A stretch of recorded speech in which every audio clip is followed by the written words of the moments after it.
Bëj trajnime gjithani. Kam shku tek të gjithë trajnimet e mundshme dhe prap trok. Jam grop fare. As i leksa.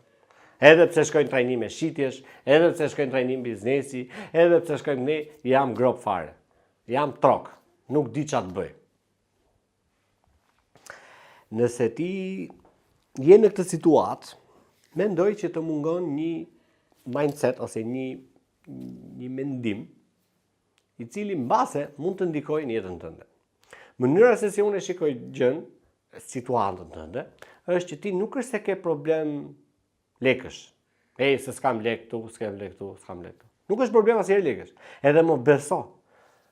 Në jetën që neve po jetojmë, nuk është asnjëherë asnjë gjë problem lekësh. Po cila është problem aftësie. Pra, çfarë aftësie ti ke për të zgjidhur këtë lloj problemi? Qëse problemi jot janë lekët, nuk është problemi i lekëve, por më trego çfarë aftësie ty ke për të fituar lek. Neve i themi në gjuhën teknike, anglisht, unë nga që i kam të trajnimet anglisht edhe jam i detyruar që nga një temë ta them anglisht sepse kështu më ngjan më mirë për veten time. Nëse ti ke problem lekësh, është problemi që ti ke mungesë high income skill. Pra, ke një aftësi për të bërë lek shumë, pra për të bërë të ardhurat të mëdha. Imagjino për shembull nëse ti je një person i cili recepcionist, i cili ke një rrok shumë, ose je një përkthyes. Ke një rrok shumë të mirë, ke një status shumë të mirë, mi po do më shumë. Normalisht tendenca është e tillë që sado rrogën ti ta kesh të madhe, sado rrogën ti ta kesh të lartë, tendenca është që ty nuk do të të pëlqejë ajo. Pse? Sepse gjithmonë të ardhurat e njëjta, shpenzimet rriten më shumë, gjithmonë. Edhe gjithmonë ti merr më shumë kartë krediti, gjithmonë ti blen më shumë gjëra që ty s'të takojnë, që s'të takojnë me nivelin e të ardhurave. Edhe çdo gjë është që në rritje, shpenzimet rriten dhe ty asnjëherë nuk kënaqesh me ato të ardhurat që ke. Tash, nëse ti vërtet ke problem lekësh, pra ty t'ja rrit shpenzimet, çdo lloj pune që po bën, po është ajo puna që ti bën. Tu kemi një gjë që ty të mungon aftësia, high income skills, pra aftësia me bosh shumë lek. Për shembull, nëse ti je një përkthyes me rrogën mesatare, nuk e di, 500.000 lek, 1 milion lek, 2 milion lek, unë njoh ca përkthyes shumë serioz, shumë të mirë që marrin edhe 5 euro në muaj. Punojnë me tuaj edhe janë shumë të mirë. I kam miq. Mirë po prapë dhe ata ankon, 5.000 euro sa dalin, sepse tesa është bërë shumë e shtrenjtë etj. Ai normalisht është rrit shumë më standardi. Ku është problemi këtu? Problemi këtu është që këtij personit, këtij përkthyesit, edhe pse fiton shumë lekë, fiton shumë euro në muaj, shumë. Tash i varet se për dikë është shumë, dikë është pak, dikë është që njëri thotë, ku ka kështu rroga këtu në Shqipëri?" Po gënjen ky se i kanë nizuar ato në libra. Ka lloj mendimesh, është okay. Por ky rasti që unë po diskutoj tani, me këtë përkthyesin të mikeshën timi që merr 5.000 euro në muaj, kjo ka një mungesë aftësie. Çfarë aftësie? Është që përkthimi, ti je përkthyes shumë i mirë, ti je ajo di 3 gjuhë duket, po 2 i ka të forta fare, anglisht edhe gjermanisht. Edhe është shumë e fortë. Tash çfarë punë bën? Çfarë aftësie ke? Kam aftësi, pra përkthim.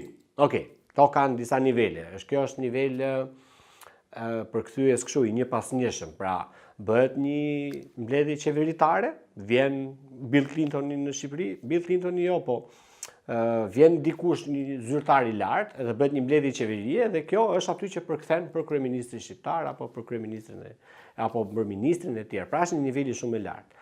Mirë, po çfarë është kjo? Në fundit kjo është një aftësi. Çfarë është aftësia? Është përkthyes. Okej. Tash pyetja ime është, ti je përkthyes. A është një high income skill? A është një aftësi për të pasur të ardhurat të mëdha? Po, jo. Fare. Nëse se ty nuk të pëlqen situata në të cilën ti ndodhesh, nuk të pëlqen rroga që ke. Pra, ke problem me lekët, nuk do të thotë se je një përkthyes i keq, ose je një njeri i keq, ose si jetohet në Shqipëri, ose. Por, cila është ajo aftësi që mua më mungon që unë ta zgjidh këtë problem? Atëherë mbase duhet të mësoj një aftësi e cila mua të më ndihmoj për të zgjidhur këtë problem. Nëse ti ke një problem lekësh, do të thotë çfarë aftësie është e mirë ose gjithë kemi problem lekësh, çfarë aftësie. Po ka shumë aftësi këtu brenda. Për ta zgjidhur këtë problem, ka shumë aftësi që ti duhet të mësosh. High income skill është, po themi, aftësia për të pasur shumë ardhura, janë shumë gjëra brenda. Mund të jetë aftësia për të bërë biznes. Mund të jetë aftësia për të kopjuar veten, për të deleguar punën. Mund të jetë aftësia për të shitur veten. Mund të jetë aftësia për të menaxhuar paratë. Mund të jetë aftësia për të disiplinuar veten. Mund të jetë aftësia për të qenë i organizuar me kohën. Mund të jetë aftësia për të investuar. E shumë të tjera se nuk du t'ju lot me llojet e aftësive. Dhe të gjitha këto që ju përmenda nuk janë aftësi kështu. Hajt mo, hec mo se e mësova unë. Bona i trajnim të 2 ditë edhe e mësova këtë aftësi. No, për ta mësuar këtë aftësinë, mbani mend. Nëse ti do mësosh një aftësi, mbani mend, shif përpara një graduaciel me 25 kate, edhe ti thuj, okay. Vizualizimi im, çfarë do të thënë, aftësi barzi me graduaciel 25 kate. Atëherë për ta bërë këtë, sa orë punë duhen për të bëj graduaciel? Se di, ka disa që e bëjnë për 5 vjet, për 2 vjet, 1 vit, po për 2 ditë joje. Për 2 ditë nuk bëhet graduaciel 25. Okej? Tani konkretisht se sa do graduaciela nuk e kam këtë informacion, arkitektët e dinë më mirë apo investitorët e dinë më mirë, por ajo çfarë unë po të diskutoj ty është që problemi jot që je një përkthyes shumë i mirë, edhe që ke të ardhurat të jashtëzakonshme, 5.000 euro, nuk e di si janë të mira të këqija, nuk mund të jap dot në ngjyrë, kjo është personale. E ti ke probleme me lekët, mund ta kesh rrogën edhe 500.000 lekë, mund të jesh edhe rrogë 500.000 lekë, edhe je një njerëz shumë i shkëlqyer aty ku je. Nuk po jap shembuj rrogash pra profesionesh, po jap një rrogash 500 euro, 1.000 euro, 200 euro, 300 euro, 100 euro, mund të jesh një student. Nuk është çështja e problemit të lekëve.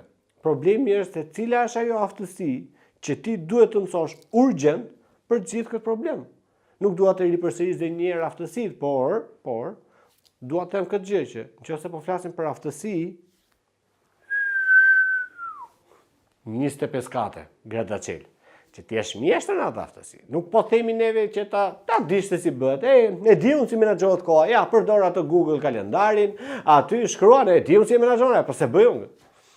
Okej? Kjo është një graduaciel tjetër. Se për të folur për menaxhimin e kohës, që është pyetje $1 milion. Por di këtë gjë që mbase mund të ta them me 2 fjalë, që të mësosh aftësinë për të investuar, pra që të quhesh investitor, që të merresh me aksione, që të merresh me këto, duhet mësosh të investosh kohën. Po, që të mësosh me investu kohën, është një graduaciel e madhe se si ta menaxhosh, çfarë mjetesh të duhen, cilat janë softet që ti duhet të përdorësh, disiplina që ti duhet të përdorësh, komunikimi që ti duhet të përdorësh, edhe shumë gjëra tjera. Dhe gjithë çështja është që problemi që neve kemi gjithmonë në çdo lloj problemi të jetës është cila është ajo aftësi që mua më mungon për ta zgjidhur këtë problem. Nëse se unë kam problem me bashkëshorten, kam problem me burrin, me gruan, me fëmijët, nuk më ndodh fëmijët, nuk kam problem me prindrit, nuk më kuptojnë prindrit, kam probleme me vllajën, me motrën, me shokët, me shoqërinë, atëherë ta ndajmë që cili është ajo aftësi që ty po të mungon, që po të krijon këtë problem. Për shembull është aftësia për marrëdhënie me komunikimin me njerëzit. Ti nuk je i sjellshëm, dukesh arrogant, dukesh një njeri i keq, dukesh një njeri i pa disiplinuar, pra kështu sikur s'çan kokë. Në një kohë që ti je shumë mirë, po thjesht nuk di rregullat. Ose dukesh një njeri kështu profesor, ama mos na bëj tash si profesor ti tash, na lexo librat ti na bëj si profesor. Kjo nuk është problemi i profesorit, ose i atij personi që ta thotë këtë gjë. Po ky është problemi që ti nuk di të komunikosh ose nuk di të gjesh gjuhën me fol me atë tjetrin. Është si puna e me fol shqip tash një indiani, një indi. Me i thonë ati, se kupton e, ose një të kines, ose ti kesh në Kanada për shembull, edhe aty është gjithë bota, edhe shkosh në Kanada, edhe, se s'më morin vesh më këto shqip. Plak, kush e di shqipen? E njëjta gjë është çështja e aftësive. Domethënë, ajo ti problem që ke është sepse cila është ajo aftësi që ty të mungon për të shkuar mirë me shokët, me shkuar mirë me gruan, me familjen. Tashi këtu kemi aftësi për menaxhimin e jetës, life coach, kemi aftësi për menaxhu biznesin, balanca ndërmjet punës, pra profesionit dhe jetës personale. Ke problem me shëndetin, po shëndeti është rezultat. Pse? Sepse ke aftësinë e disiplinës që ti të shërbesh shëndetit. Dhe shumë gjëra të tjera. Mos të lodhemi shumë me informacion. Por gjithë çështja është që unë bëj trajnime andej këtej dhe prap jam grop, kujdes, mba mend. Nuk është asnjëherë problem lekësh. Është problem aftësie. Cila është ajo aftësi që ty të mungon, që ti se ke për momentin, që të plotësoj këtë nevojë që ti ke apo këtë problem që ti ke. Mirë, po shiko se unë dua 1 milion euro edhe kjo nuk është problem. Okej. Nëse do ta trajtosh kështu, trajtoje si goal, si target. Por nëse do ta trajtosh si më pëlqen shumë ti trajtoj si problem ose si sfidë, po problem. Atëherë është nëse unë dua 1 milion euro ose dua një biznes që të më japi 10 fishin e fitimit që un kam, ose dua që të më japi stafi, ky staf që kam, me këto që kam, dua të më japi 10 fishin e rezultatit, atëherë unë e quaj kët problem to be solved, problem për të zgjidhur. Edhe nëse e kam këtë gjë, okay? Atëherë cila është ajo aftësi që mua më duhet për ta zgjidhur këtë problem?